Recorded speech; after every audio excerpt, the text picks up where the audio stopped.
You can see my screen, right? Yeah, very good. Hopefully the connections will be okay and everything. Otherwise, I have to turn on my hotspot. But let's pray everything goes well. Okay. So again, wish you all a very, very happy New Year.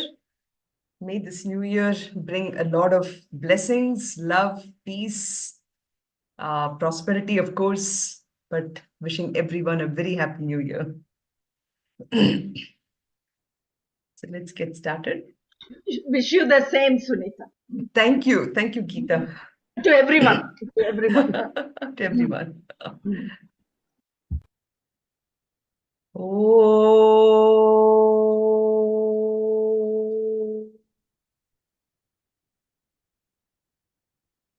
Oh.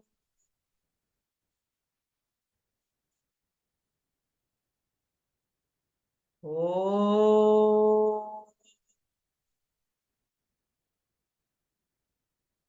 Om Sahana Vavatu Sahanau Bhunaktu Sahaviryam Karavavahai Tejasvinavadhitamastu ma vidvishavahai. Om Shanti Shanti Shanti.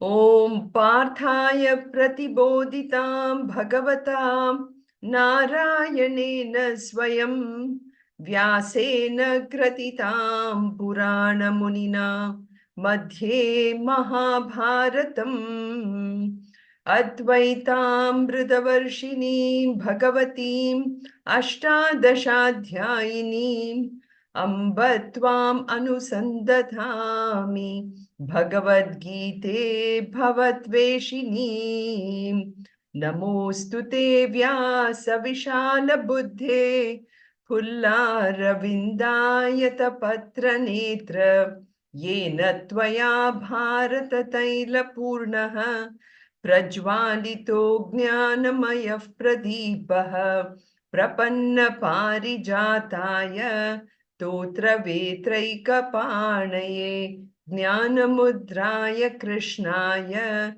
Geetamritaduhe Namaha Sarvopanishado Gavaha Dogdha Gopalanandanaha Partho Vatsasudhir Bhokta Dugdham Geetamritam Mahat Vasudev Vasudam Devam Kamsa Chanura Mardanam Devaki Paramanandam Krishnam Vande Jagadgurum Bhishmadrona Data Jayatra Dajala Gandharani Lotpala Shalyagrahavati Kripena Vahani Karnena Vela Kula Ashwathama Vikarna Ghora Makara Duryodhana Vartini Sotirna Khalu Pandavai Rananadi Kaivatra Kakeshavaha Parasharyavacha Saroja Mamalam Geetartha Gandhotkatam Nanakyanaka Kesaram Harikadaha Sambodhana Bodhitam Loke Sajjana Shatpadaira Haraha Pepiyamanam Mudam Bhuyad Bharata Pankajam Kalimala Pradvamsina Shreyase Mukham Karoti Vachalam Pangum Langayate Girim Yat Kripatamaham Vande Paramananda Madhavam Yam Brahma Varunendra Rudra Marutaha Sunvanti Divyaistavaihi Vedai Sangapadakramopanisadaihi Gayanti Yam Samagaha Dhyana Vastita Datkatena Manasa Pashyanti Yam Yoginaha Yasyantam Navidhusura Suraganaha Devaya Tasmai Namaha Devaya Tasmai Namaha sarvadharman parityajya mamekam sharanam vraja aham tva sarva papebhyah mokshayishyami ma shuchah. So I chanted the whole Bhagavad Gita Dhyanam because we are starting again a new chapter. So we are starting a brand new chapter. And what is interesting is we are at almost the halfway mark of Bhagavad Gita. You know, we are in the 9th chapter. There are 18 chapters. And Gita, you know, of course, we know is one of the most influential books in our Eastern philosophy. I mean, it is the eternal message of eternal spiritual wisdom. And as we know, Gita means a song, and Bhagavad Gita means the song of the Lord.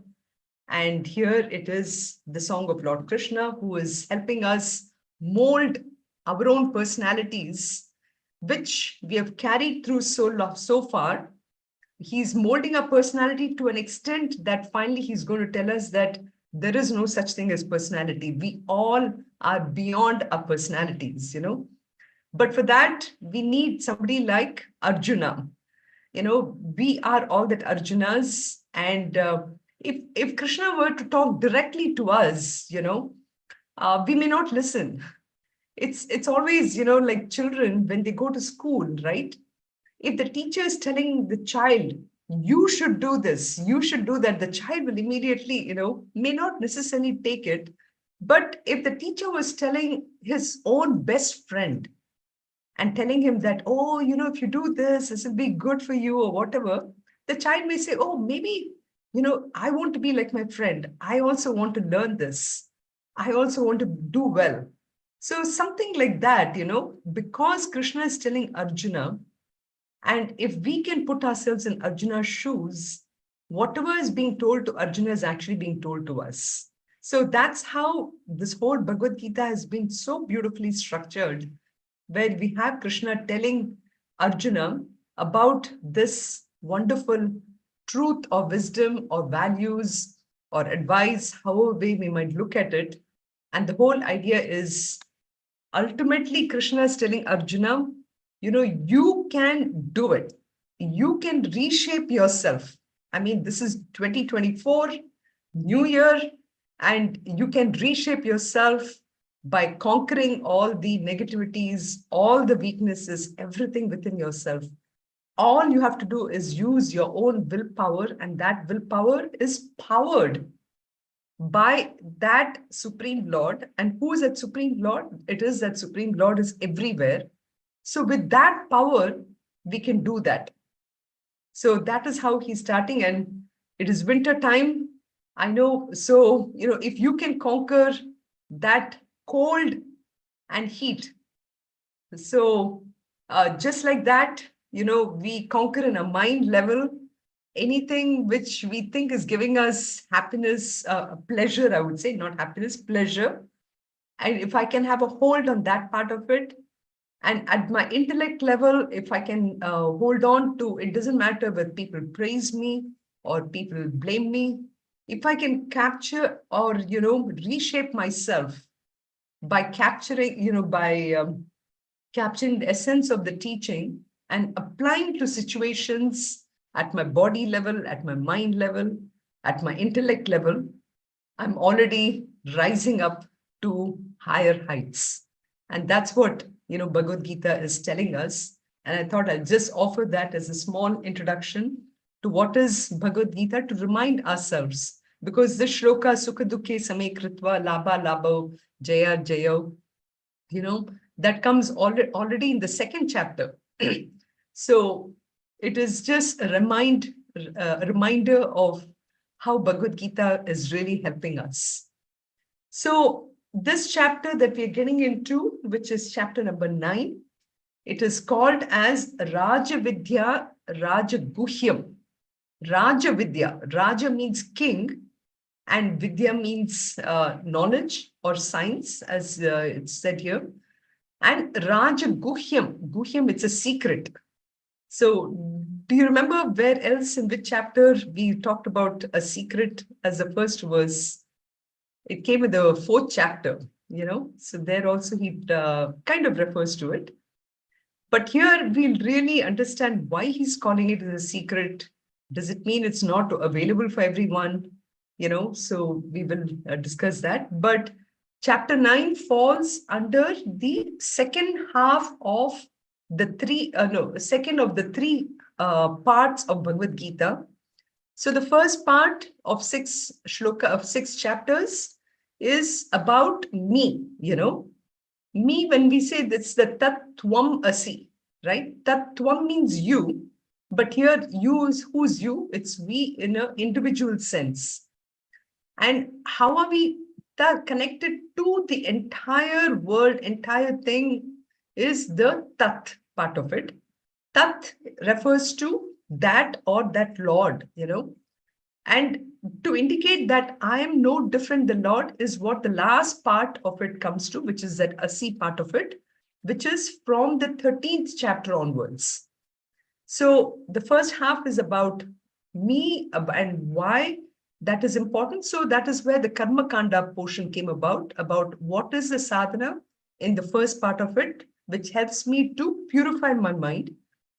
Only when I purify my mind can I actually see my connection with others. Otherwise, it is always me, So that's why the first 6 chapters is about me and helping me to cleanse myself, which ended with the 6th chapter of meditation.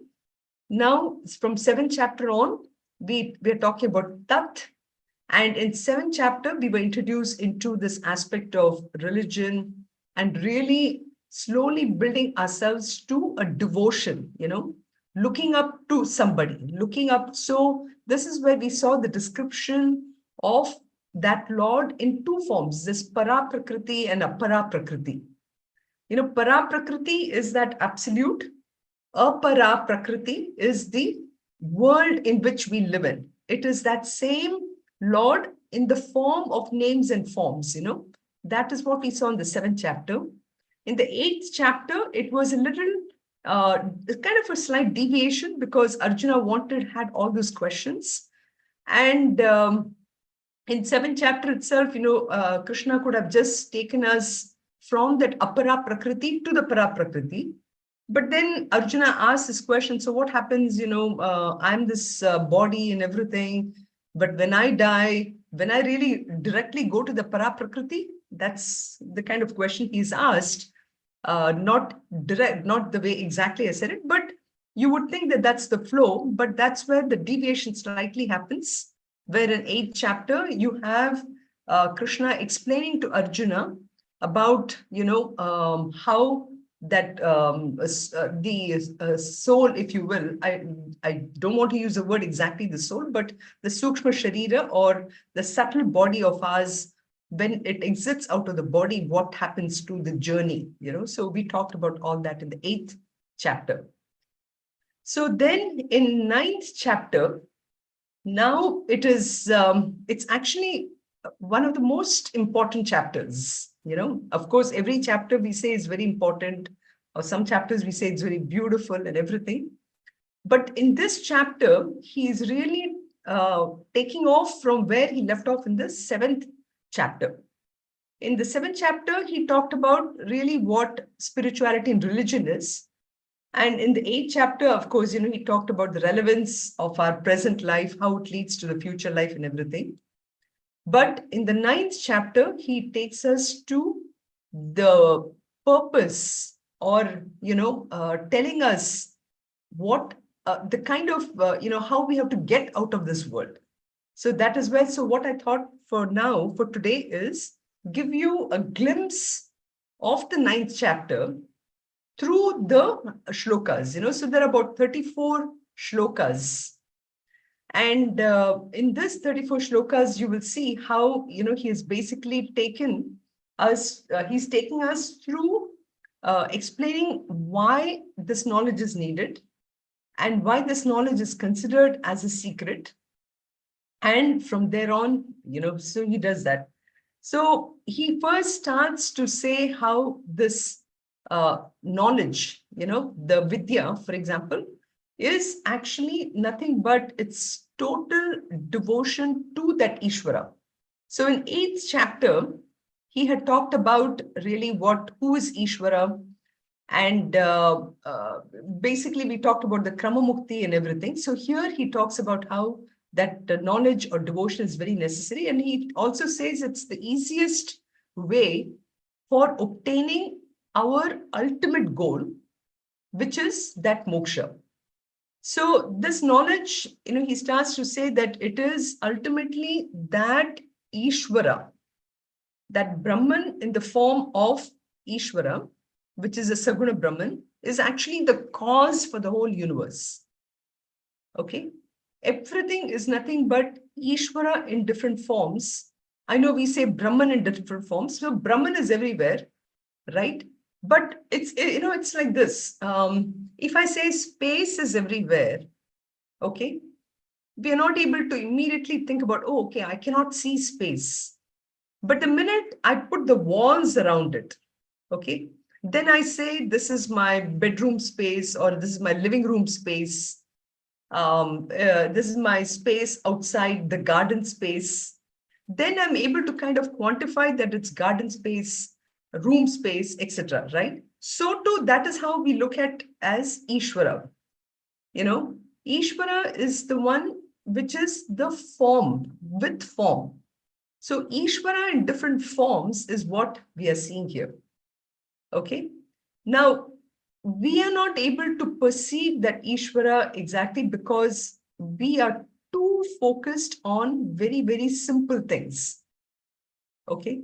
We are conditioned only to look at, a cup and a phone and a glass and everything. We are unable to give up that notion without the walls. I mean, like I said just now, if I ask you to think about space, I cannot think of space.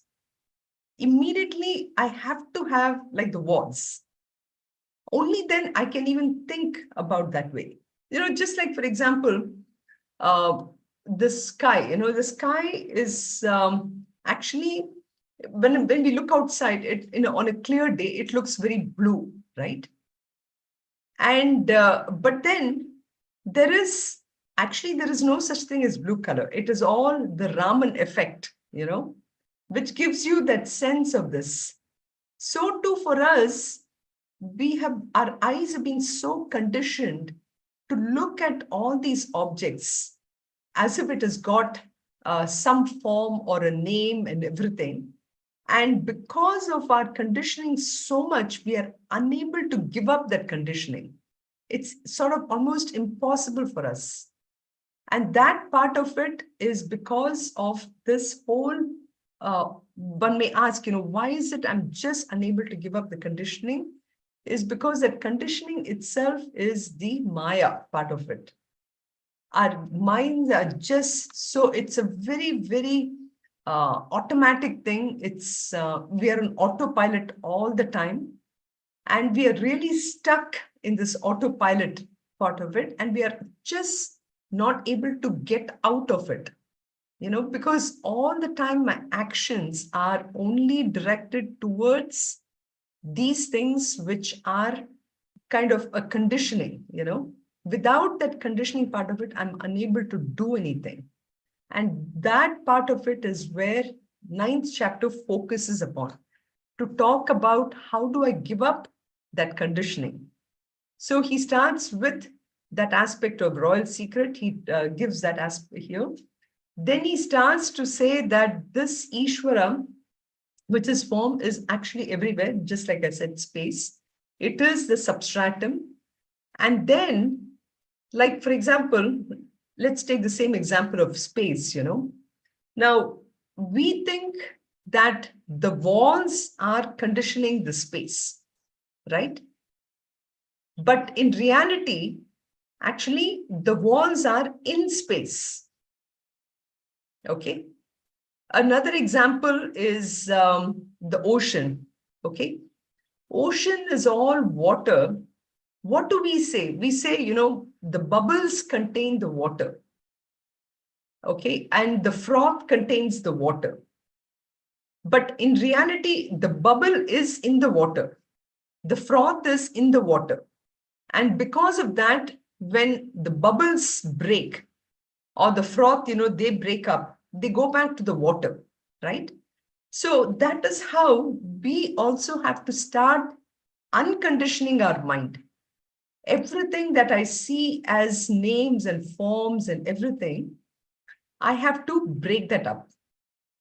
And that part of it is where he comes to explain what is this Prakriti. Prakriti is that Maya part of it. Then then we talked about Brahman. What is the relation between this? All that will be covered up to here.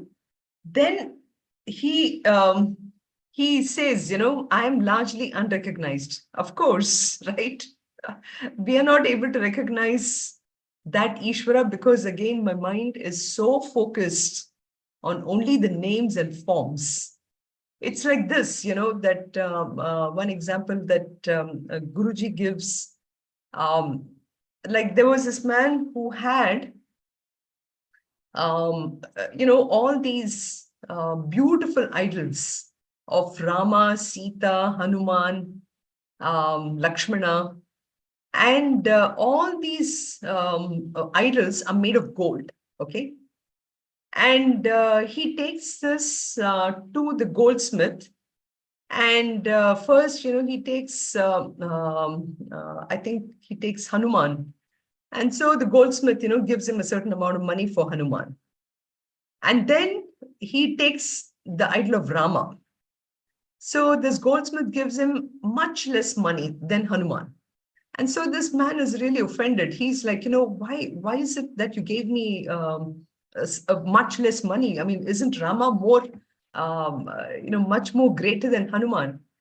So the goldsmith says, I care only about the gold.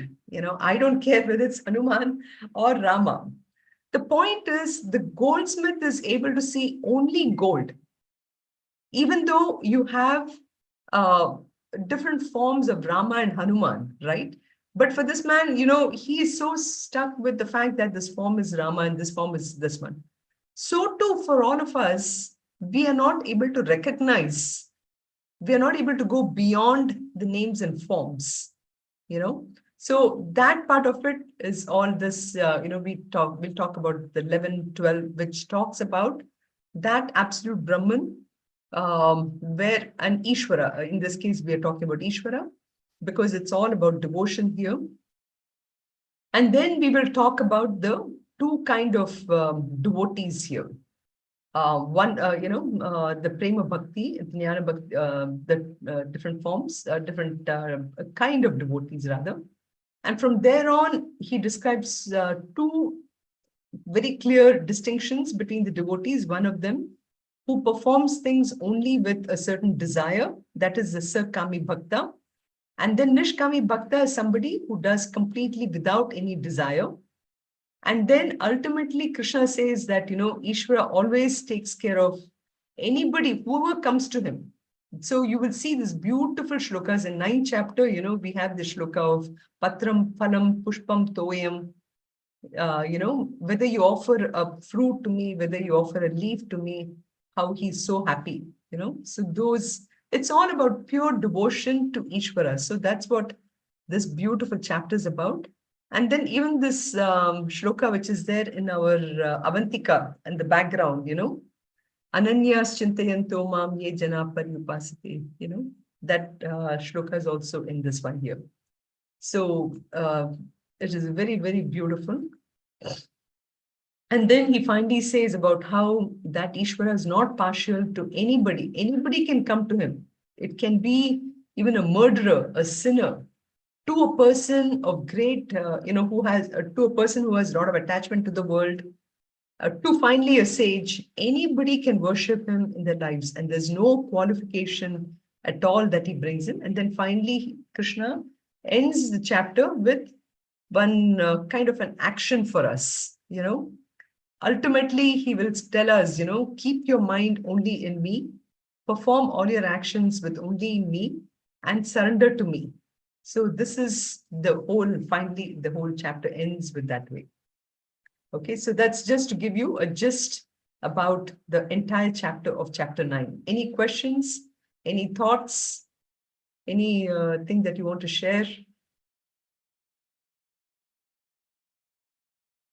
Was this kind of at least useful to give you an idea of what to expect, in this chapter 9, just to give you a complete overview? Okay. Hari Om, yeah, it was very, very informative. And I want to know why you use this word royal, the royal Royal. secret. Or Yeah, is there very, any specific reason? very excellent question. He actually starts in the first three shlokas itself. He'll be talking about why is it a secret.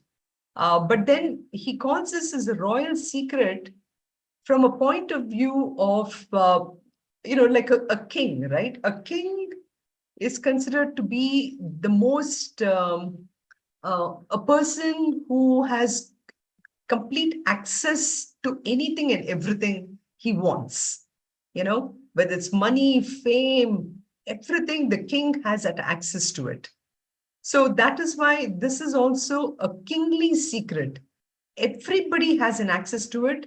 It is it is there for all of us. And that is why it is a kingly secret in that sense. Okay.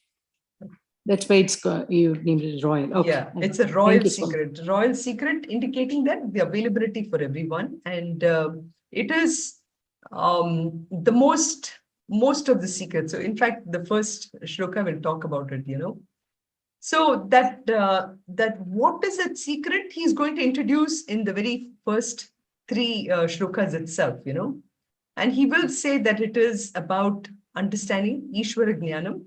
And he will also explain this Ishvara as both the lower part of him and the higher part of him.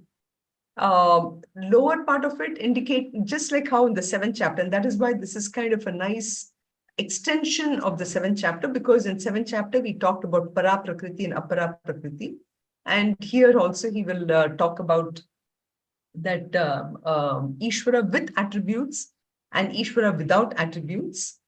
And then he will also say about how, any of our personal gods, whether it is Krishna, Rama, Ganesha, anybody, they're all only forms of the higher power. That also he will say that. And anything which has forms, anything which has a name, anything which has a utility, okay? Starting with very, very simple, from the basic point of view, from, like I was saying, the phone, here today our younger generation worships the phone as gods, right?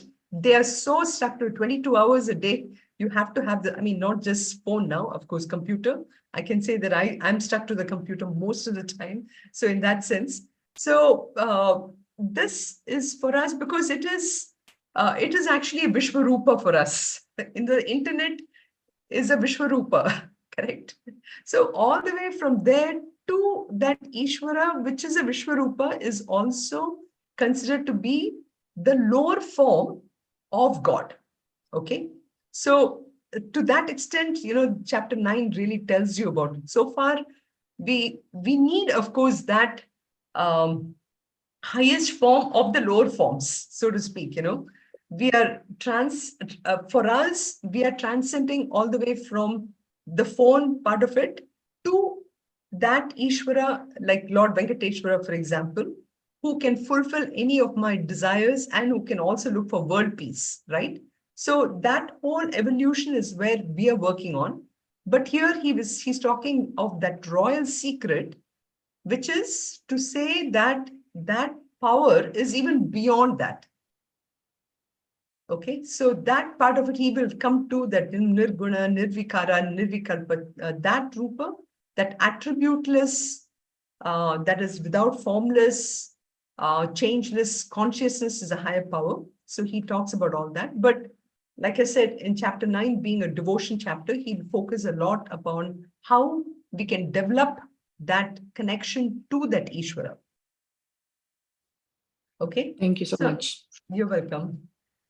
So, as I said in chapter 9, he starts itself that first shloka with explaining about how we're living in this world which is so temporary and we are getting so attached to it.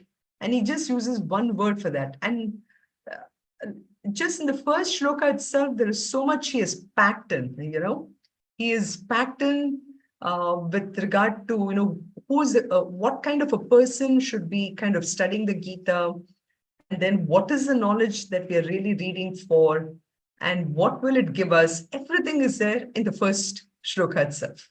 Okay. So, like I said, in the verse 1 to 3, he actually introduces the subject matter, which is Ishvara Jnanam. He explains about the lower self and the higher self, and it is an extension of the chapter itself.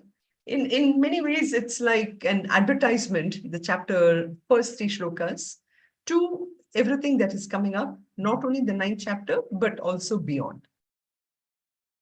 Okay, so we'll chant the first shloka.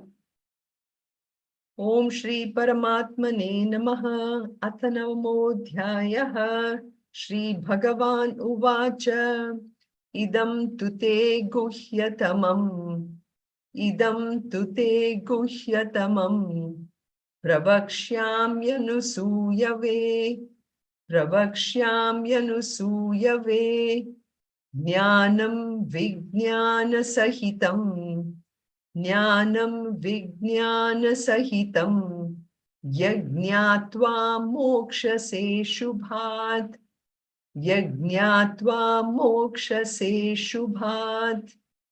So, Idam Tute Guhyatamam. Idam, this. Okay.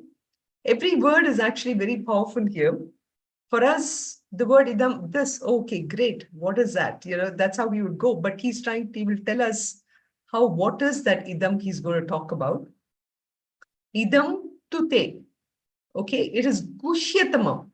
It is an extremely a secret thing that we are talking about. And pravakshyam anusuyave.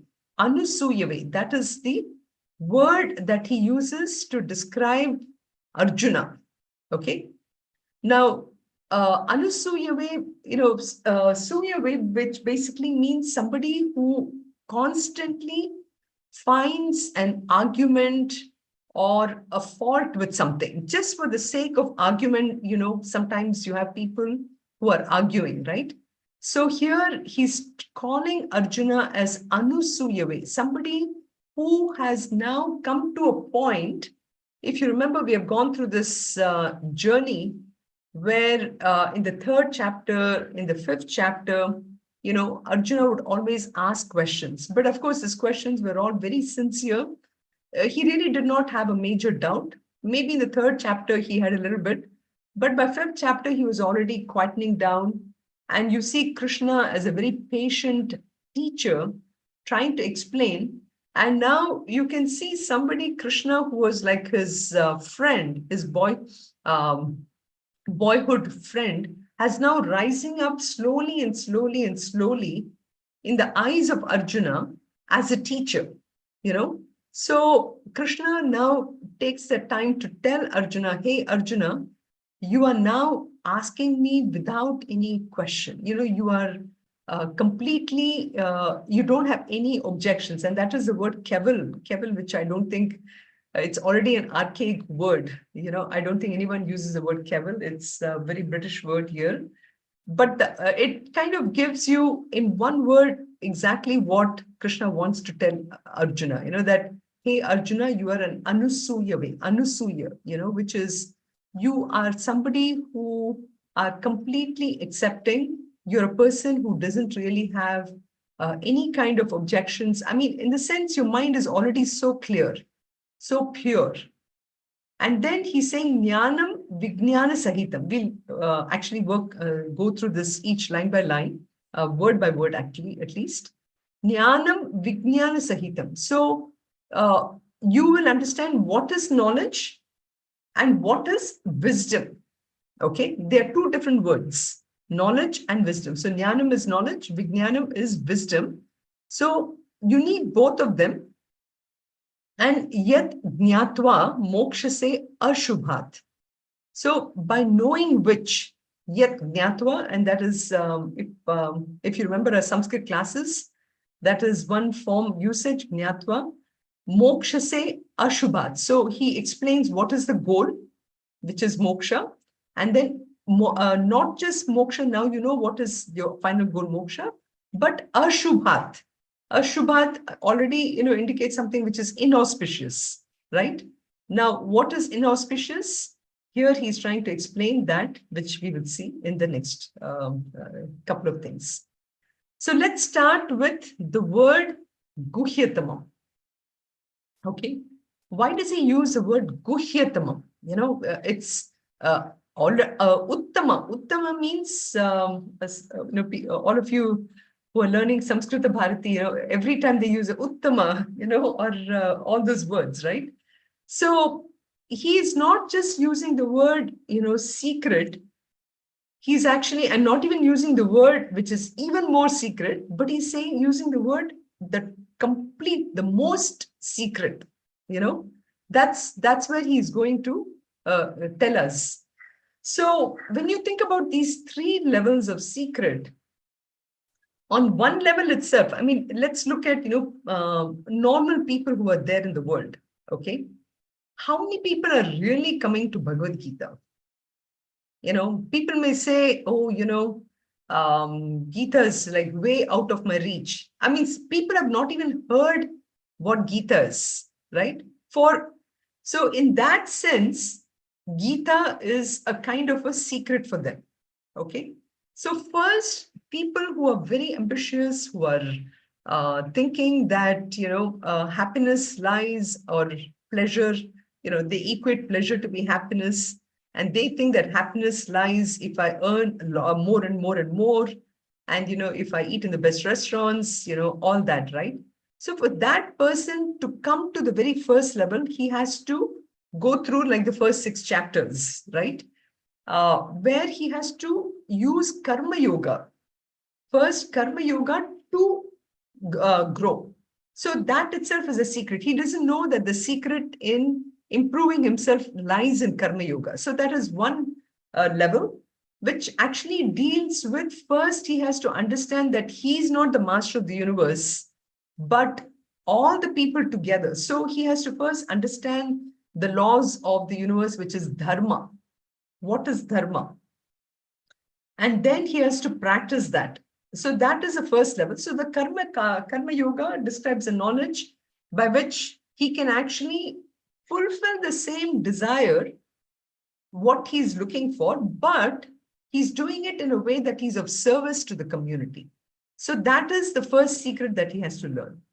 Then the next one is he needs to actually understand that this knowledge is there already in our Vedas, in our Upanishads, and this whole 6 chapters that we are doing here, which is that aspect of developing that connection to the higher.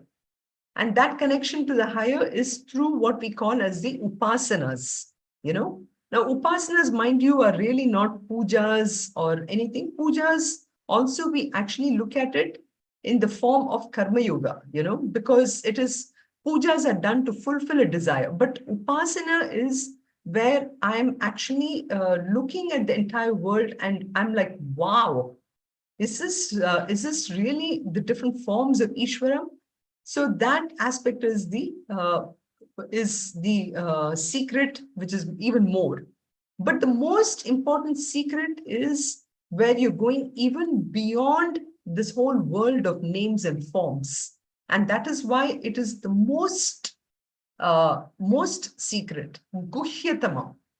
So that is what Krishna wants to tell Arjuna. So that is why he's calling this as guhyatama. Okay.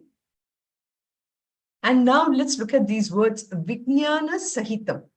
So vijnanam, like we said, is wisdom, and jnanam is knowledge. So combined with practical knowledge. So it is Of course, very important for me to know that this is a phone and it does all these things. It has got all these apps, everything. But what good is it if I do not know intelligently if I can use it? You know, that's the word is intelligence. And intelligence is where I know that excessive use of the phone can harm me, but the right way of using it can really help me also. So that is why it's called as Vijnana Sahitam. I mean, just like how, a farmer will not necessarily sow a seed at a time when he knows there's not going to be any rains or whatever, right? So that intelligent sowing is important. Intelligent usage is important. So that is the idea behind what he's saying, is that we all have come into this world and we've come with this body, mind, intellect, but are we really leading an intelligent life? That is the idea. In order to lead an intelligent life, I need to know my connection with the world. I need to know that aspect of who is really, that I'm part of this big, big cosmos. And the master, who I thought I'm the one who's controlling everything. Actually, I'm part of the bigger picture and the entire thing. If I have that kind of a knowledge, if I have that kind of an intelligence, that kind of a wisdom, then it will really help me to see the bigger picture. And guess what? That will also help me to avoid any kind of sorrows. Simple thing is, I think I've given this example in a study group too. When I'm driving to the study group, I used to see this on, if the traffic is going really slow, if my mind is tired, then I will immediately think that, oh my God, why is this traffic so slow? And I can get frustrated. But on the other hand, if I realize that this traffic is going slow because there's probably an accident somewhere, there is not a whole lot that I can do about it. And if I think that way, then I'll be able to find better ways to come to my destination, So that is in a very, very simple way. And that is because I'm connecting myself with all the other cars and doing it. Now, if I take this in a much bigger way, if I see something which is not right, like a simple thing right now, people are all saying that in Kerala, there's a lot of COVID cases, and I have to pay attention to that. I cannot say that, no, I won't get COVID, that kind of thing. I have to pay attention to it. I have to be careful that even if I get it, I don't spread it to others. All this is having the knowledge, but combining it with my connection with the entire world. And that is what this Vijnana Sahitam is in a very simplistic way. But here he's trying to show that how this connection in a much, much bigger way, by connecting myself to that Ishvara, is going to help me even more, So that is one part of it. Now, to Meena's question, why is this knowledge considered to be so very royal? Well, the reason is because it's extremely subtle, extremely subtle. We cannot grasp this knowledge, like even this connection that I was trying to say, with everything around me and connecting it this one. It is extremely sort of hard for us to figure it out on our own, We really, really need somebody who is so great a teacher like Krishna to tell us about these things. And it's not enough if Krishna has said it, right? So we have then all the Guru Parampara, the great Mahatmas who have taken that knowledge, which is there only in 2 lines, and then trying to break it up and break it up and break it up and bring it to to where we are today, So that is why he calls this, that's why it's an extremely subtle knowledge, and it's something that hard to figure it out. And it's, you need so many aspects to this. Number one, so if you think about it, to be very successful in a very, very simple sense, me as an employee have to have the right qualifications. Then my ecosystem has to be such that it should allow me to flower. My boss should be someone who should recognize my talents, right? All this we say is success in a small way. Now we are talking about me progressing through at different levels. As I progress it, this knowledge which is given to me, which in a very simple workspace would be given in a manual or something, becomes even more subtler and subtler for me to understand, that connection with the whole thing. So that is why he says that, you have to have the right qualification also. So that is why it is extremely subtle. And what is the result of this knowledge? The result of this knowledge is that it's going to take me, by combining this practical knowledge with this wisdom, it's actually going to take me to freedom from all sorrow. Now we may say, how is that possible, right? I mean, does that mean that my life is always going to be great? And again, such a beautiful thing to hear for the beginning of the new year, So the idea being here is sorrows will be there. See, again, our mind is so conditioned always to to get something always good, everything has to be sweet, everything has to be, only then I'll be able to take it, right? But here, freedom from all sorrow indicates that even when something negative is happening to me, I don't see it as negative. That's the whole idea. Because everything ultimately is in my mind, and everything, we know that every experience has got both sides. Every experience. When I know that I'm really, really enjoying something, I mean, simple example we always give is gulab jamun, right? When I know that it is very sweet, I know that thing is in my mind. If I can stop at that point, I'm good. But if I take 2 or 3, that same sweetness now gives me a lot of sorrow, right? So the understanding that sorrow and pleasure that I'm meeting, they're all always there, but it's in my mind as to how I resolve it, how I reconcile to it. And that is what is the freedom that we're talking about here. So that aspect of it, he is saying that it's freedom from all sorrow. And one concept I wanted to introduce here, we have talked about this long time ago. And this is again to show how in this one particular shloka, as I said, there's so much packed in it. And it talks about first the student, which is the adhikari.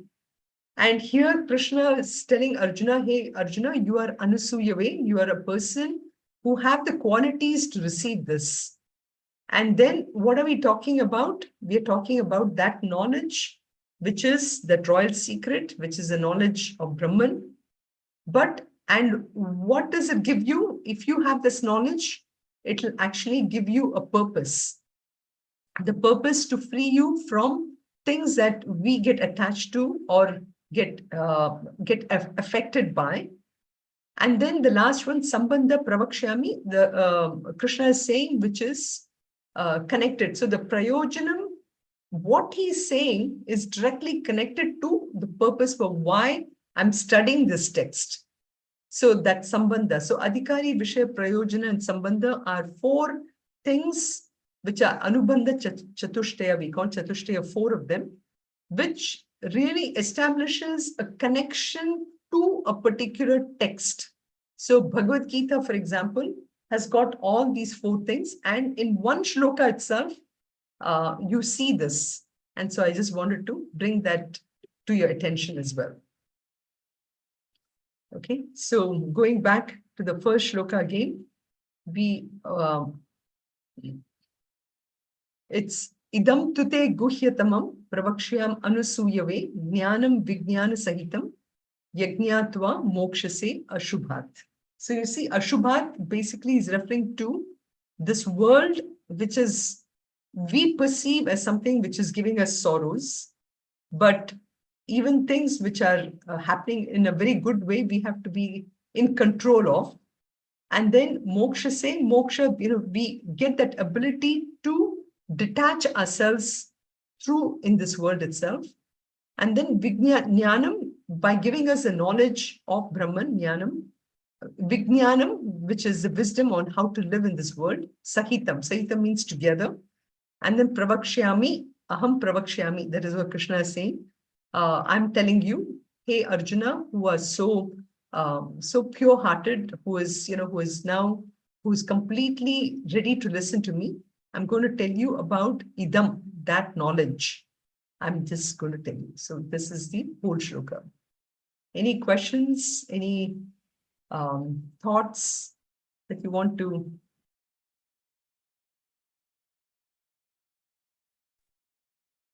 Hari Om. This is just for me to recap that I understood this correctly. The knowledge that the royal knowledge that the Lord is going to give us in the next shloka is going to remove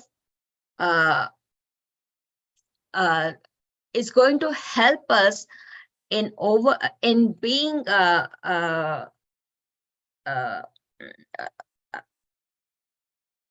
being calm and without any reaction, without good or bad, no effects, nothing.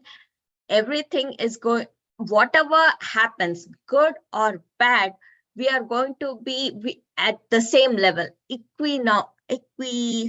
Equipoise or equipoise. That is what this essence of this sloka is, right? Correct. Exactly.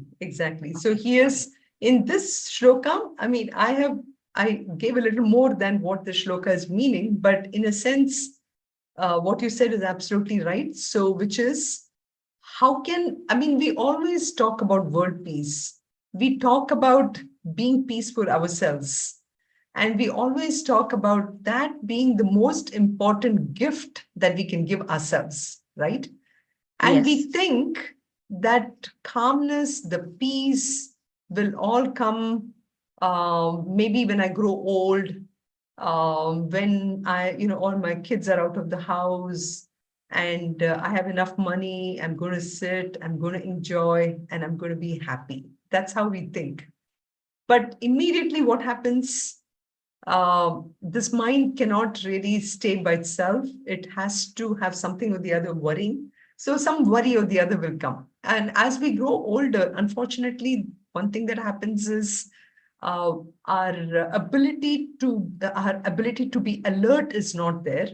So it tends to focus on memories, and that gives us a lot of worries and sorrows and everything, right? So that disturbs our peace. So here, the secret that he is trying to say is, how can we try to focus on that? And by focusing on that, that is why that idam, that focusing on this, as he says, by focusing on that, how I can completely distract myself from the other things which is not important. But then it is not very easy for us to focus on this, because my mind is always focused on these things which are giving me sorrows. So how do I resolve that in my mind, that these things which are giving me sorrows are actually of no consequence, So that part of it he's coming to. So you're absolutely right. The idea is trying to get into that equanimous or equipoise state. Thank you.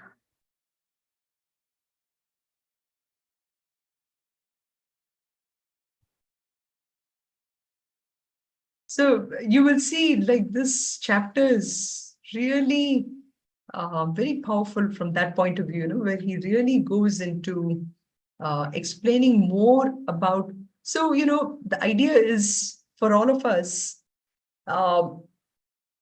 we are a creature of habit. we will go towards something only if that is useful for me. So in this chapter, he will make it in such a way that we will say, yes, ultimately, this is all that I need. And once my mind is convinced that this knowledge is all that I need, then I will start to develop my devotion, or I'll start developing, or my mind will start focusing on that knowledge. So that is the beauty of this chapter. Really, he goes much deeper into it when compared to 8th chapter. So in 8th chapter, he explains about that person who is focused on having a next life. It's about the Krama Mukti, part of it he talks about. But here, he slowly brings us back to where he left off in the 7th chapter. In the 7th chapter, he talked about Jivan Mukti.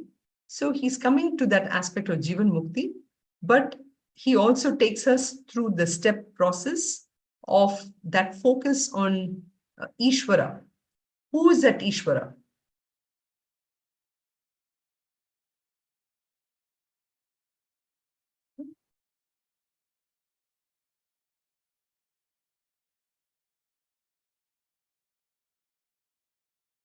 So we'll do the second shloka next week, second and third, and one more. And we'll stop here if there's no other questions. Sarve bhavantu sukhinah, sarve santu niramayaha, sarve bhadrani pashyantu, ma kasyat dukkha bhag bhavet. Om shanti shanti shantihi.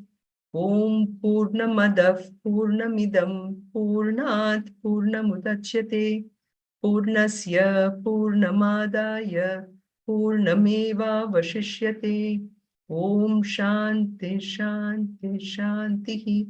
Harihi Om Shri Gurubhyo Namaha. Harihi Om. So I just want to say this number for me is not working right now for the last 10 days. I'll send my India number to those of you who don't have it. And that's why I asked Sridhar ji to put my India number for the Bhagavad Gita group. So I just want to let you know that until I get my phone fixed. So the phone that is connected to it conked out completely. See you then, everyone. Hari Om. Have a Shubharatri. Hari Om. Hari Om. Thank you so Hari Om. much. Thank you so You're much. welcome. Thank you so much. See you Hari then. Om, thank you. Hari Om. Hari Om. Hari Om. Hari Om. See Happy you. New Year to everyone. Happy New Year. See you. Hari Om. Bye. Happy New Year. Happy New Year. Thank you. Bye-bye. Bye.